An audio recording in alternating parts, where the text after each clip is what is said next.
basically the presentation tonight is going to be the basics about how to keep yourself and your family safe. I am an emergency medicine physician. I've been practicing emergency medicine now for 30 years. This is my fourth pandemic. I've got all of my contact information on the bottom of every slide, the Twitter account as well as the website. The website will have a lot of the resources for the information and the articles and the original source articles for the things that we discussed today. Alrighty, the structure of the webinar, it will be a presentation, 20 to 25 minutes, and then after that it'll be followed by Q&A. So, and I will stay on until everyone's questions are answered. We usually get off in about 45 minutes to an hour, depending on how many questions they are. This presentation is the same from week to week, except for I do update it when new medical information becomes available. Everyone will be muted. You can ask questions through the chat box, which is the function there in red. You can also wave your hand, and depending on the number of people that are on this webinar, we may be able to unmute folks and have them actually ask questions. All right, so let's get started. The goal of this is that people actually become familiar with the science and really create a plan for themselves that kind of makes sense based upon their own particular lifestyle. So, the intention is to keep all webinar participants informed about COVID-19 science that will help them and their families stay healthy during this pandemic. And the outcome is that you will leave the webinar motivated to create an action plan for yourself and your family. And that secondarily, you'll be motivated to create an action plan for your broader community. So let's start with what is a pandemic. It's a worldwide spread of an infection, and the infection must be a new disease that people do not have immunity to. So examples are smallpox, polio, tuberculosis, HIV, bird flu, SARS, MERS. Those are examples. For me, this is my fourth pandemic that I've treated patients across, because I've dealt with tuberculosis, HIV before it even had a name. It was called immunodeficiency disease of unknown origin, and then also malaria. So why is it called COVID-19? A lot of people ask me that. So CO stands for corona, which is Latin for crown or halo. VI stands for virus. D stands for disease. And the disease first presented in 2019, so that's why there's the 19. So that is how it actually got its name, which is COVID-19. And that is actually the name that was given it by the World Health Organization. And I show a slide showing the microscopy where it actually looks like a crown around it. So why is this so important? We've all experienced a pandemic before. If you're over 65, you may have actually experienced more than one. You may remember tuberculosis or polio. There's two basic outcomes from a pandemic: a complete cure or near complete cure. So an example of that would be smallpox, which was eradicated from the world in 1980, or polio, which is near eradication. Or there's some sort of containment or management. So think about HIV. Those are the two routes that sort of are the final outcomes of a pandemic. So let's talk a little bit about coronavirus. So coronavirus is spread primarily through people and surfaces. So small droplets from the nose or mouth are expelled when someone coughs or exhales or even talks. And then those small droplets land on surfaces, which someone can then pick up by touching or contacting. And then if they have contact with their eyes, mouth, or nose, they become infected. I tell people all the time, respect COVID-19. Why? Because it's a droplet disease and it stays on surfaces for a very long time. So a cardboard surface, coronavirus will stay on there for 24 plus hours. A metal surface or plastic surface, it will stay on for 96 plus hours. So that's several days. In addition, COVID-19 is highly contagious. So how do we calculate that in medicine? One is, what is the minimum amount of time that it takes to expose or infect others? For COVID-19, it's 45 seconds. What is the percentage penetration or transmission rate? So if 100 people actually come in contact with the disease, how many people wind up infected. With COVID-19, it's 60 to 80, where something like influenza is 20 to 30. Now, droplet diseases are large droplets that hit mucous membranes. Airborne diseases are small particles that are inhaled. And the difference basically is the size. Droplets land 3 feet from their place of origin. Airborne lands 5 feet from its place of origin or further. So Ebola, pertussis, mumps, COVID-19 are droplet diseases, and airborne diseases are things like tuberculosis and measles. So this actually shows a visual of when someone's coughing or sneezing and what actually happens and how far these particles will actually go. So things will land, these droplets or particles will land on surfaces that are then within this area. So if you're thinking of you're someplace like a store or outdoors at a park, it could be a park bench, it could be any one of these things. So you've got to look at highly trafficked surfaces: doors, knobs, handles, debit pin pad, gas station pumps, phones, hospital workers, their shoes or scrubs. These are sort of the highly trafficked surfaces to actually be concerned about. Now let's talk about risk factors. There's several risk factors for COVID-19. The main risk factor is people born on or before 1955. So there's been a lot of information about the fact that the elderly have more of a problem and they show people in nursing homes, but it's actually anyone who's 65 or older. And it's in that it is age criteria. It really doesn't matter whether or not you're, healthy. I go to the gym every day. The criteria is born on or before 1955. Then another risk factor is people who live in a nursing home, long-term care facility, rehab facility. Another risk factor is chronic lung disease or moderate to severe asthma. Other risk factors include heart disease, anyone who's immunocompromised, that could be sarcoid, lupus, cancer, HIV. Also, any underlying diseases that are not well controlled. So diabetes, renal failure, liver disease, etc. Women who are pregnant, in general, pregnancy is a risk factor for viral diseases, but they haven't specifically studied COVID in pregnant women. The last risk factor, which is often not spoken about, is severe obesity of any age. So this is actually anyone with a body mass index over 40. So what does a body mass index over 40 look like? 5'2" and over 220 pounds, 5'6" and over 250 pounds, 5'10" and over 280 pounds, or 6 feet and over 300 pounds. And that is the criteria, whether it's male or female. Now, we've also noticed that men are at a higher risk for getting the disease, and once they actually get the disease, they do poorly. So what does that look like? They're roughly about 20% more likely to get the disease. When you look at the actual death rate, they actually die at almost 40%.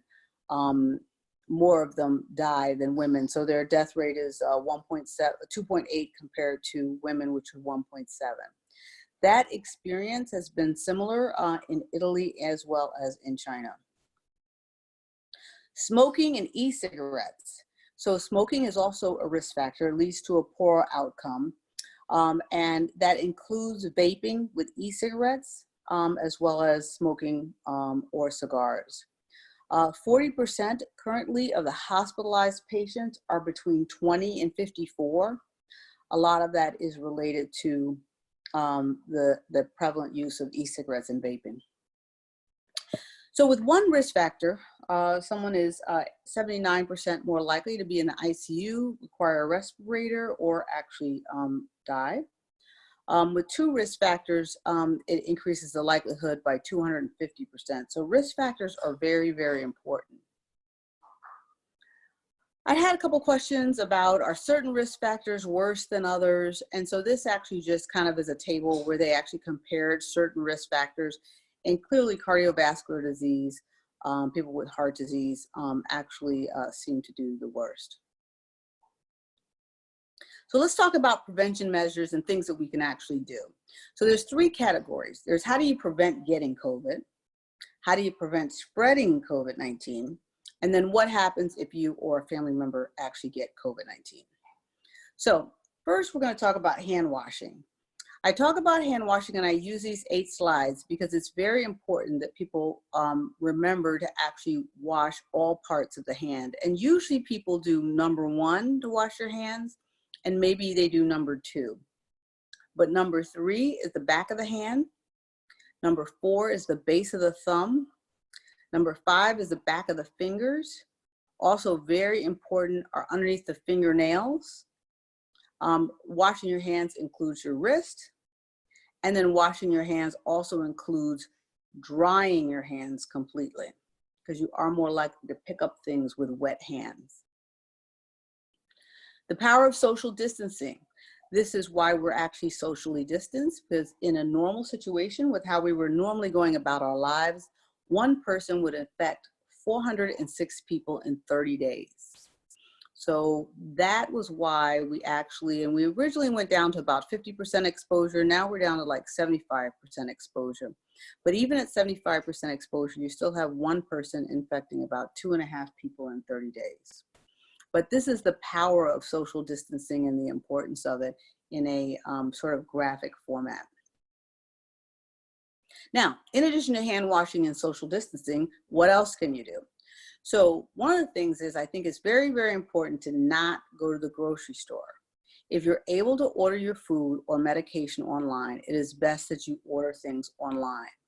I'm recommending for folks that are elderly and may not be on the computer, that a family member either on the phone walk them through how to do it, or actually order food and have it delivered to their address. When food is delivered to your home, there should be no contact with the delivery person, not even a handoff. They should actually put it on the floor or the ground or whatever, and I actually spray mine with Clorox and let it sit outside for about an hour or 2. Then when you bring things into your home, you want to make sure if you're bringing things into your home that you're setting things on the floor. You don't want to set things from outside of your home on a table or a countertop, because that is a surface that you touch a lot. You want to quickly transfer any cooked food into Tupperware containers and then immediately throw out any cardboard boxes or paper. Obviously, you want to clean highly used surfaces frequently. Avoid cash. Cash is something else that is transferred a lot, and it's a highly trafficked surface. When you're using debit cards and credit cards, to actually wipe them down after use. The other thing that is important is sometimes people think, well, I've been over here quarantining, you've been over there quarantining, so why don't we all get together? You know, we've all been safe. What we've seen in both China and Italy is that family and friends gave the infection to each other this way.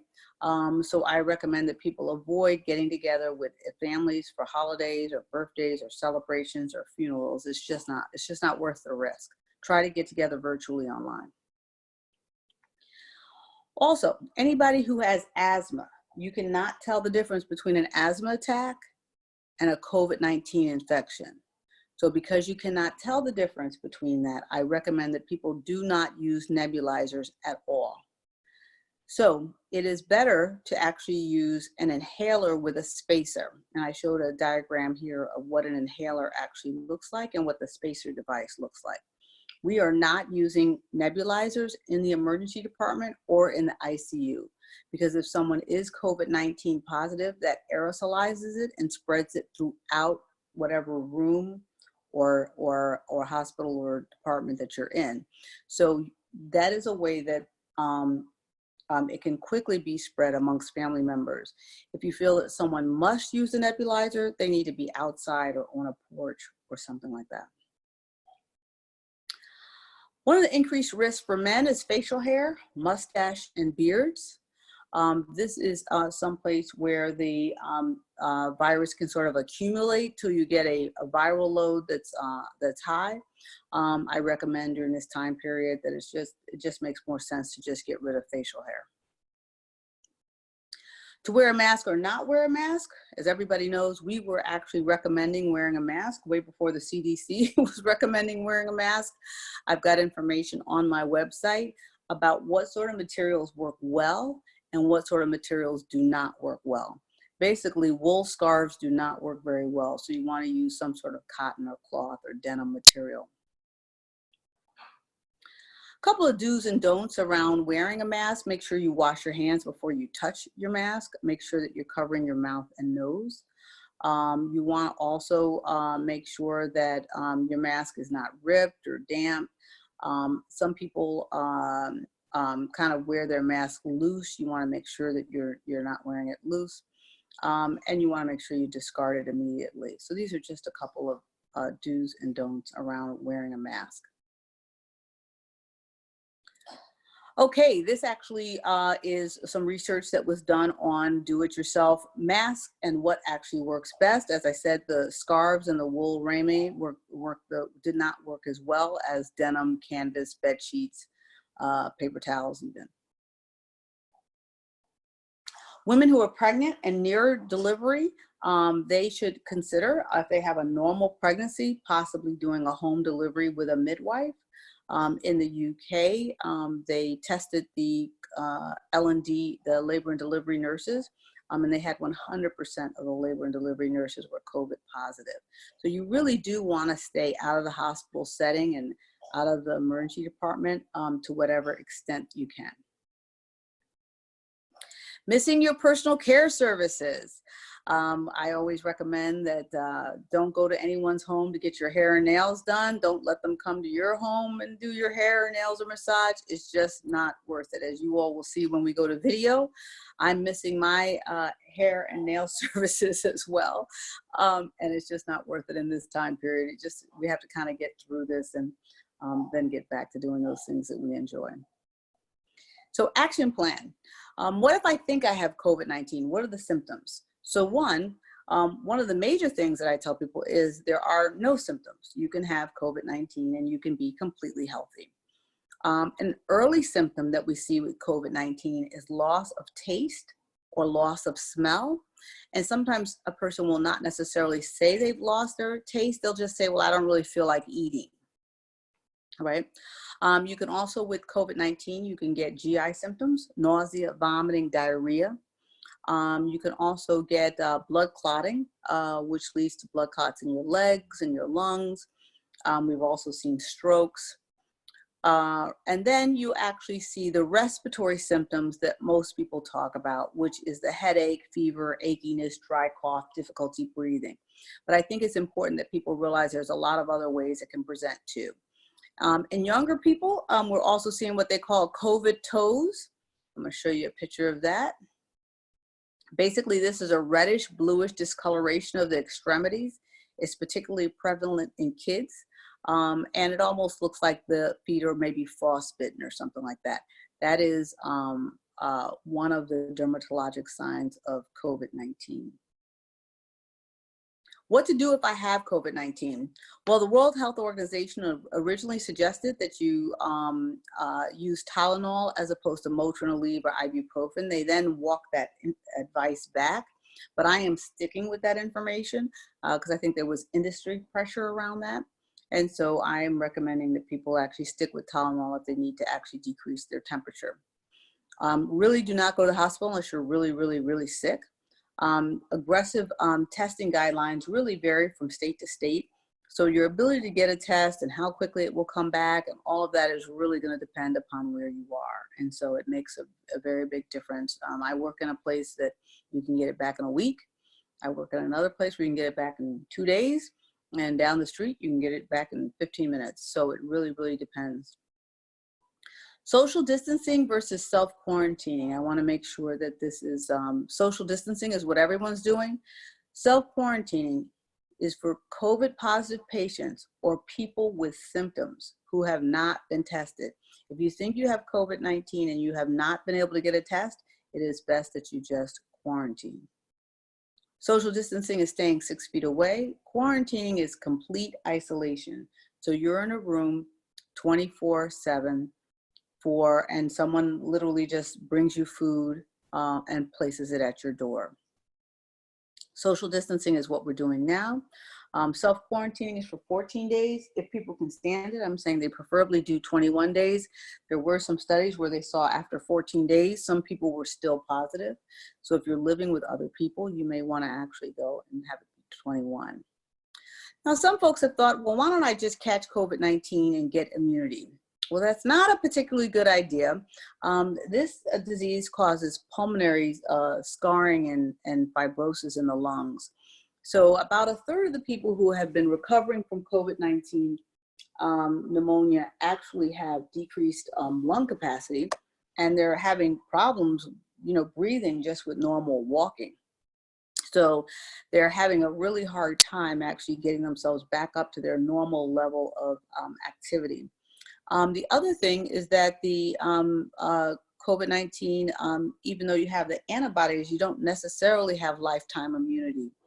We are seeing in China where people are catching COVID-19 for a second time, although it is less serious the next time, but they are catching it for a second time. How to win against COVID-19? One is early detection, early response. The other thing is universal precautions. So I'm going to go over what universal precautions mean. I assume I have COVID-19. I assume you have COVID-19. You assume you have COVID-19. And you assume I have COVID-19. So universal precautions means we don't try to figure out who has it or where is it. You just assume that everyone that you're working with or bumping into or running into or you're at the store with, that everyone has it, and operate the way you would if you made these assumptions. Asymptomatic people can spread COVID-19, and Iceland, who actually tested the highest number of people in their population, the highest percentage of their population, found that 50% of their coronavirus positive cases had no symptoms. The USS Theodore Roosevelt found that about 60% of the COVID positive patients were without symptoms. And we're seeing the same thing in Cook County Jail as well as in Italy. So what if you have someone in your family who has COVID-19 and they're in the ICU? And so I put all my contact information here. Want to go over a couple of things, what we're seeing work and what we're seeing not work. So hydroxychloroquine, chloroquine that the president has been talking about has not been working.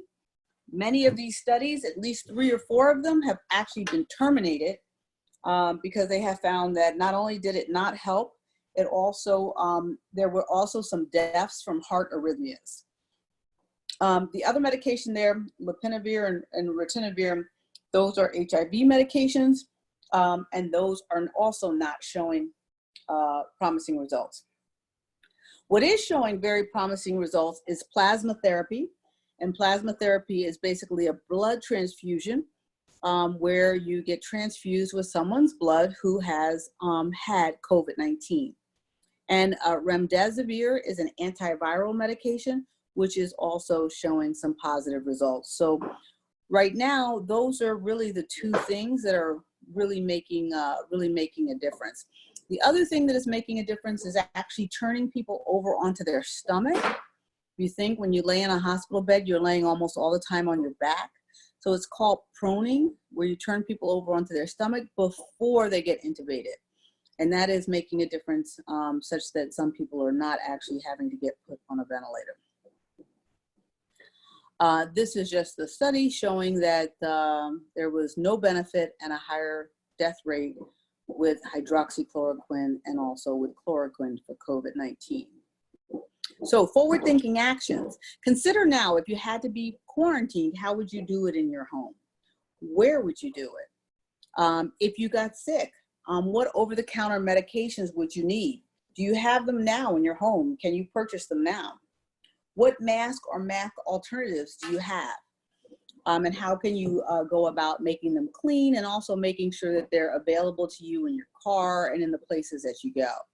How are you going to limit your exposure to highly trafficked surfaces? So I know for myself, I carry a spray bottle of Clorox in my car. I carry gloves in my car. If you're a company or a union, you may need to have an occupational health plan. How are you making sure to keep your employees safe?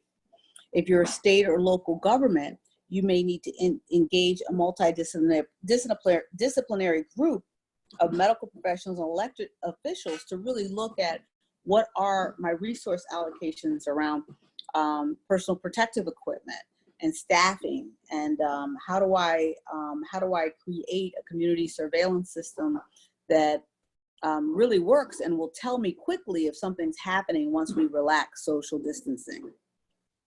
The other thing that is important is to be very clear with your family about your wishes about being put on a ventilator or resuscitation before anyone gets sick. You really want to be very clear that you are aware of what your family members' wishes may be as far as that is concerned. So what's next? Social distancing until we turn the corner. In Australia, they actually committed to doing 6 months of social distancing before they even took a look and making sure that they had all the surveillance systems in place. I tell people, if your employment is significantly impacted by this, you really want to look at what else you can do remotely. This is not going to be something that's going to go away quickly. As far as vaccine, 12 to 18 months is actually would be quick. They're currently doing human trials, and they're in Washington and China and different places. So there are now several clinical trials that are going on. Stay alert, stay informed. These are very good websites, particularly the World Health Organization website. The EPA also has a list of over 400 disinfectants. I know I always have people who say, well, I can't find Clorox. There's about 400 other things that you can use. That list is also on my website, and it clicks you over to the EPA list of disinfectants. Respect COVID-19 and create a plan for you and your family and your community. Follow us on Twitter. Here's my Twitter account, and here is the website, so you know what that looks like when you actually get there. All right, Holly, we are going to turn it over to some Q&A. We are ready to go. And we have a ton of questions. So here's what we'll do. You all can share questions in the chat. If we do, looks like we can maybe take, if you want to raise your hand, we'll try to get to some questions, live questions at the end. But let's go through our chat questions. Okay, and I'm trying to get back to my video. So just so you know, I always seem to have a problem right here getting back to my... We're going to let you get adjusted. It's fine. Okay, all right. All right, so we are good to go. And I want to thank everyone for joining us again and remind people that we do this every Tuesdays and Thursdays at 8 p.m. Eastern Standard Time. I should say that for those that may be joining from other places. You can always go to the website at www.askdrv.us or follow her on Twitter at AskDrV. And both of those places are excellent places to connect with Dr. V and to have the most updated information. Let's go ahead and get started. I'm going to start at the top. Okay. As states open up and we have new standards in place, such as mask and social distancing, can we live with the virus around and not get infected? Ooh. Yeah. So a couple of things is that I am not recommending that people go back to work, particularly if they have risk factors. This virus is so contagious that if you have the ability to continue to do your job at home, I would actually continue to do that until you actually get vaccinated. Particularly if you have any risk factors at all. And I recommended for some people on this call to actually get a note from their doctor. One thing is that your workplace has to accommodate you through the Americans Disability Act. And if you have one or two risk factors, you should be able to get a note to be accommodated. So a follow-up, just I'm gonna go a little bit out of order here because it seems to go with what you were saying. Right. A follow-up to the vaccine question. Some of the early reports on vaccines are saying that they don't last forever, that they are time limited. Yeah. So how will we monitor when we need to be getting a vaccine and when we won't? Yeah, so you monitor when you need a vaccine with a thing called a titer, which is a blood test.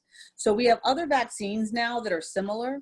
So for instance, with the hepatitis B vaccine, and all hospital workers have get a hepatitis B vaccine, we have to monitor our titers. So what that means is whether or not it's, and they'll set up the protocol, but whether or not it's every 2 years or every 3 years, we have to actually get our titers monitored. And if our titers are low, then we get a booster shot, right? So there will be something put in place like that for this vaccine if this is a vaccine that does not provide lifetime immunity. And I suspect it probably will not. So there will be some sort of a titer involved that you actually get a blood test for. Okay, I'm gonna go to the Q&A and then back to the chat. Okay. What is your suggestion for dentists going back to work or seeing patients as a dentist? Yeah. So anything where you're around someone's mouth is very, very, very, very high risk. So one thing is that you hear a lot of talk about the N95 mask. So an N95 mask actually blocks 95% of the particulate matter. I'm actually recommending that people get an N100 mask, okay? And an N100 mask actually blocks 100%. Let me get mine so I'll show it to everybody. Hold on. So if you're a dentist, you absolutely need to have one of these. So this is what it actually looks like. Let me see here. Yes, okay, so this is actually what it looks like. So this is an N100 mask. As you can see, it's not disposable, it's silicone, right? And so I clean it after I go see a patient, right? And has these areas that you can actually breathe from. So I would recommend getting an N100 mask like this if you're a dentist. And then also operating with a Tyvek suit, on, and then a surgical gown over it. All right, thank you. We'll go back to the chat for now. Mm-hmm. I've seen some articles about herd immunity and how this is likely going to happen, which I saw meant a large number of the population could get sick. Should I be concerned about this? Yeah, so people talk a lot about herd immunity, and herd immunity is actually when you vaccinate a large percentage of your population, that then your population is less susceptible to something, right? Herd immunity doesn't really apply in a context where you're not vaccinating, right? And it certainly doesn't apply if you're looking at people who have gotten the disease and then have some immunity that's not necessarily, that doesn't necessarily last very long. So herd immunity doesn't, I hear people talk about it a lot, but it doesn't really apply in this situation because we're not vaccinating anybody yet. Okay. We're gonna go to China is at 100 plus days from day one. What will life be like as we reach 100 days here in this country? Yeah. I think we're actually kind of close to 100 days. So our first case was in the, or they believe our first case was sometime in the middle of January. January, February, March, April, January, yeah, we're there. we are there. I think that I'm planning on having to social distance like this for the rest of the year. That's what I'm personally planning. I do believe that we are at risk for having some problems with the grocery and food supply. Not just along with the meat packing plants, but also with the just with trucking and deliveries in general. I've noticed that when I actually go to get certain things delivered that I normally get delivered, things are being very delayed. I think that I personally think we're going to have to social distance for the rest of the year. Okay, I think that's probably right. Although, what do I know? Next question. If I have to travel, should I drive or take a plane? Is it safe to rent a car? All righty. So I am having to make this decision myself. So I work in New Hampshire sometimes. And I actually just got back from New Hampshire, and I opted to drive to New Hampshire, which is a long drive. But I didn't feel comfortable. I didn't feel comfortable flying, and I didn't feel comfortable renting a car that someone else had been in, or maybe hadn't been properly cleaned. I am driving. I am not, I've had a couple of people call that have been flight attendants. They have had difficulty getting COVID tests done. Their airlines have also not required them to wear a mask. So I'm not flying. I'm recommending that people drive. Now, one thing about driving, I'll have to say, normally driving from Washington, D.C. to New Hampshire would be about 10 hours. There was nobody on the road, so it was like 7 hours. So you don't run into any traffic jams. So you do get places faster. Well, that's nice. Okay, next question. Will I feel safe again going out and about when they lift the stay-at-home orders? Can I trust going to restaurants? Or if they say we can have 50 people in a crowd? Yeah, so this is part of the reason why I'm actually doing these webinars, okay? I want people to actually really be clear that when your governor or a mayor says it's okay to do this or it's okay to do that, they are not a physician, okay? So I've been telling people there's a certain cues to start watching when you know things are actually getting better. Did your doctor's office open up? And are they actually taking people in? If your doctor is still staying at home, you should probably still stay at home, right? I don't see how you can really responsibly open up restaurants. Again, I would take my stuff to go or delivered and not sit at a restaurant. I believe that most of those things we are not going to be able to do until we actually get ourselves vaccinated. Yeah. I miss restaurants. Yeah. I know, I miss restaurants too. I know, I miss restaurants. I miss happy hour. I miss all those sorts of things. Oh my goodness. Can I walk with a friend if we stay 6 feet apart and both wear masks? Or what if my neighbor comes over to talk to me? Is it okay to have a conversation? Yes, so talking actually puts droplets in the air. So again, 6 feet apart, both of you have a mask and you walk, that's probably okay. If a neighbor comes over and wants to talk to me, I'm not sure. I mean, if they're wearing a mask, I might talk to them as long as I can maintain 6 feet distance from them. But I would probably keep the door closed and ask them what they want. Okay.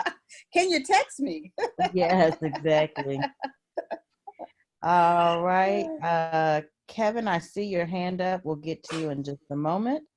I know you said severe obesity is an issue.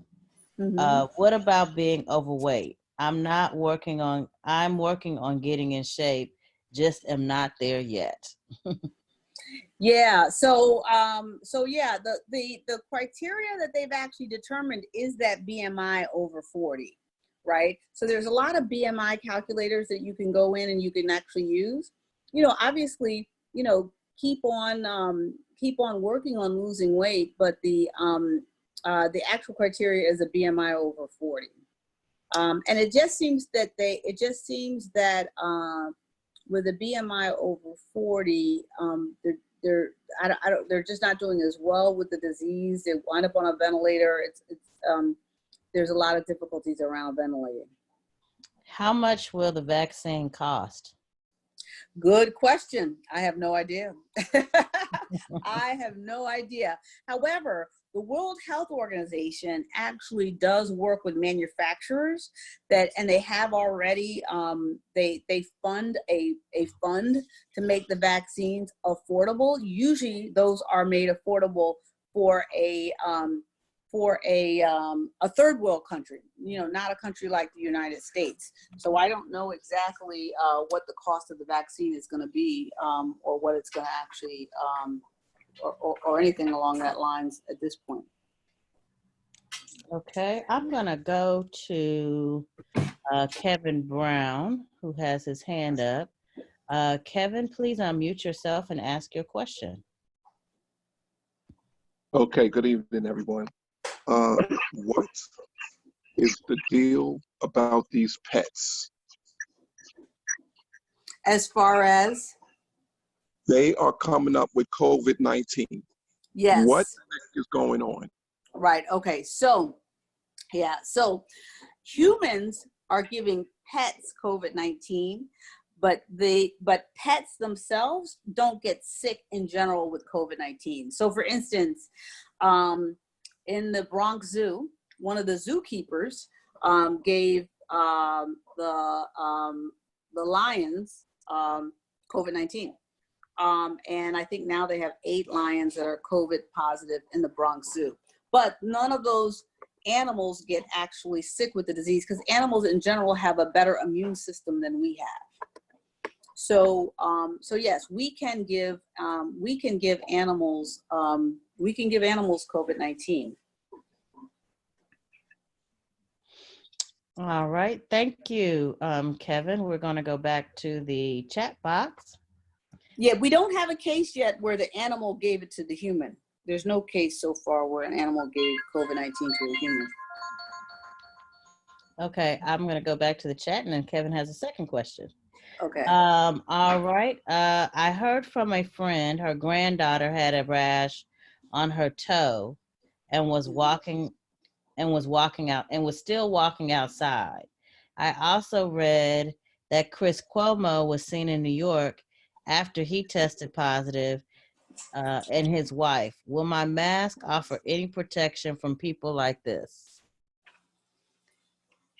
So yeah, your mask will offer some protection. That's why I think it's important to actually assume that everyone actually has it. Now, how much protection will depend upon what sort of mask you have, right? So if you have an N95 mask or an N100 mask, those masks are going to provide you with a lot of protection.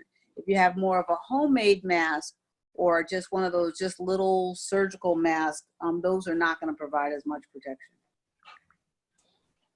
Okay. I'll take one more question from the chat and then we'll go back to Kevin. What have you learned from the start of this to now? Something that you didn't know about treatment or prevention?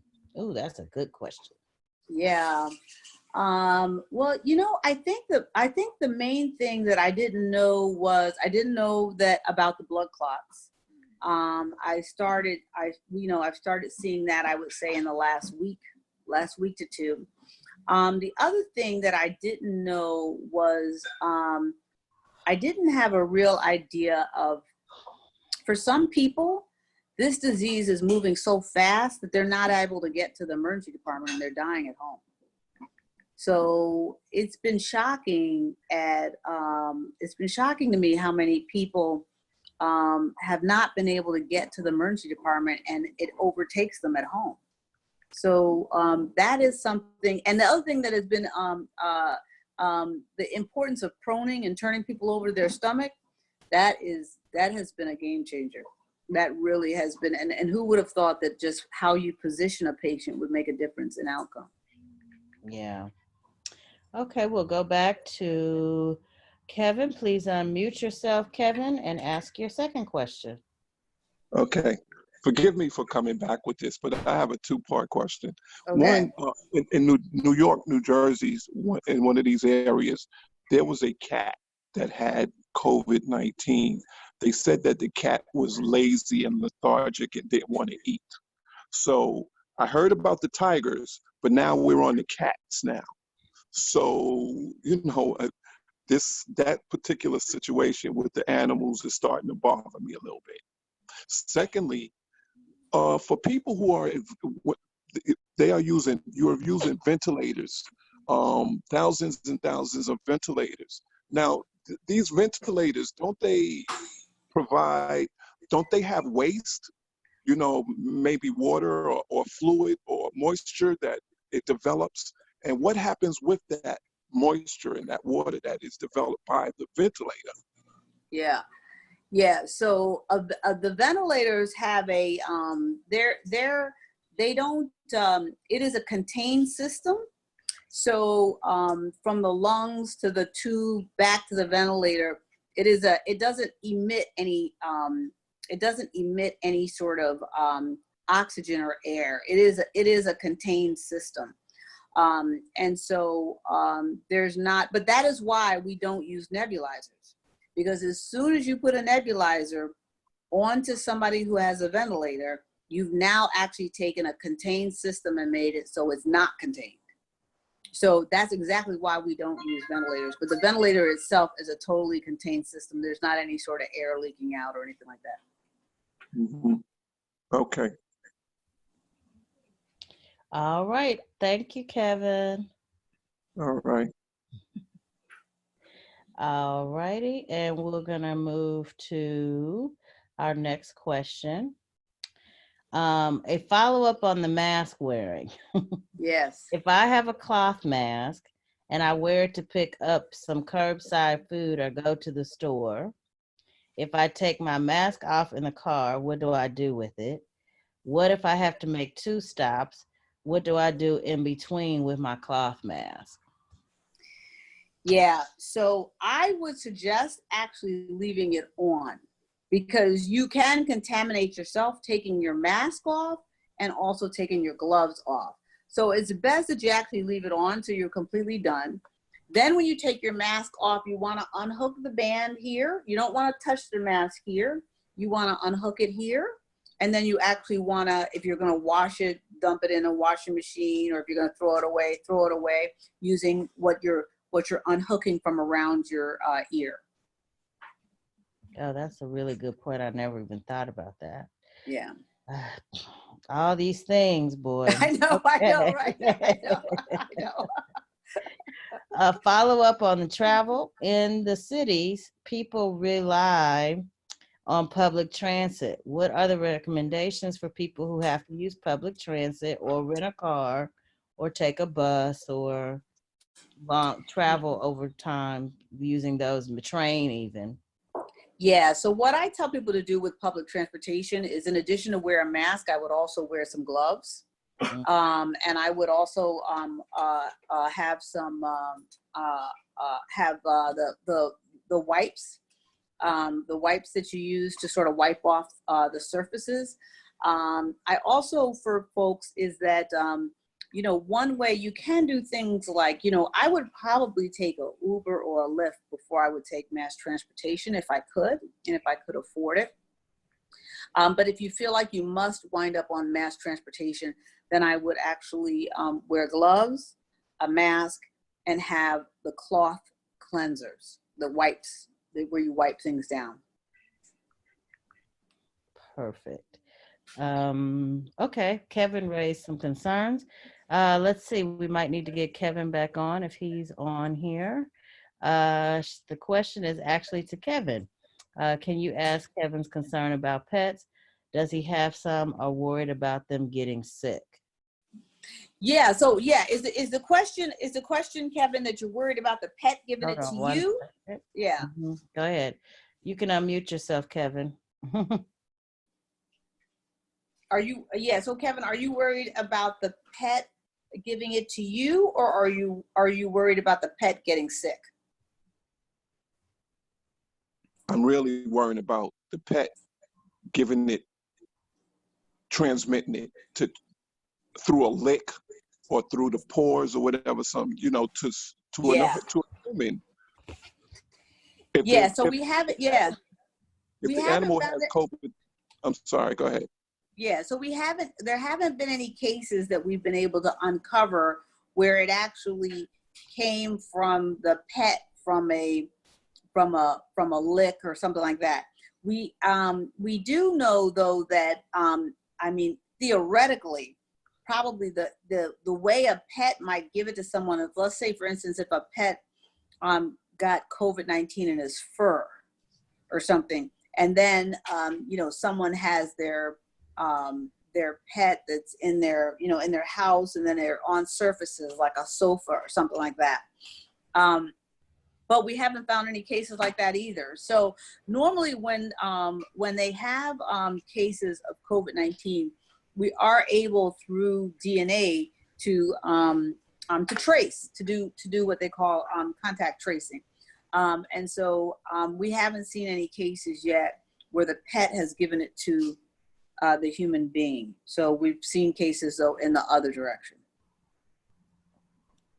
Okay, thank you. All right, let's see. Okay, well, we have another question. Dr. V, can you please give people a forecast of what we can anticipate in the next months? The states are going to open and people will be lax. We can protect ourselves. However, what is it going to be like? What will it be like living in a community with an active virus? Other countries have had to deal with this, and other diseases like HIV have had some solutions. However, for those who have not lived through this, can you provide guidance? Ooh, yeah, I'm scared about all of that. Yeah, so what is probably going to happen is that as these states relax, the virus has a very predictable incubation period, which is basically 14 to 21 days. So I think that what's going to happen is you're going to see right around the end of May to the middle of June, you're going to see a second peak, right? So you're going to see in states where they've maybe relaxed things too quickly, you're going to see a second peak in cases and also in deaths. And they may then shut down again, right? And what I think you'll find is you'll find some states where they are really doing what they need to do, and they're making sure they get all of the testing and everything done. So for instance, New York has started to test antibodies. They're now starting to test hospital workers and all essential frontline workers. So they're putting in the testing and the things that they actually need to do. So the places that open up too soon are going to see a second spike. And then they're probably going to shut down. They're probably then going to shut down again. And they'll probably shut down again until they actually get the testing and all the capability in place that they need to get in place. Oh, boy. All right. So we are right at almost at the 9 o'clock hour, and it looks like we have cleared our questions and cleared our hand. Oh, nope. Late entry. Okay. Can a virus move through air conditioning or heating systems, like a car passenger train, things like this? Yes, they can. So a lot of things like a lot of the airlines and things like that have actually put carbon filters in their ventilation systems. So yes, it can move through air conditioning, heating systems, that sort of thing. Yes. Okay. Oops. Your phone, my phone. I know, right? I apologize. I thought I put it on silent and it did not work. Okay. All right, it doesn't look like we have any additional questions, and we're right at 9 o'clock. So I will remind people that we'll be back on Thursday. Yeah, at so feel 8 free to p.m. invite anybody that you'd like on Thursday. Feel free to reach out to us on our website or on social media. Sounds good. I hope everyone has a great evening then. All right. Thank you. Good evening.